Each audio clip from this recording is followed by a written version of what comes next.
部安全理事会第9489次会议现在开始。我提议安理会邀请观察员国巴勒斯坦外交与侨民事务部长参加本次会议。没有人反对，就此决定。安理会第9858次会议现在开始。本次会议的临时议程是中东局势，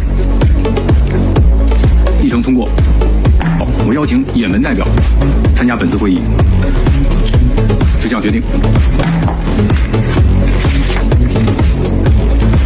按照安理会暂行议事规则第39条，我邀请下列人员参加本次会议，通报情况：秘书长也门问题特使格伦德伯格先生，人道主义事务副秘书长兼紧急救济协调员弗莱彻先生。就这样决定。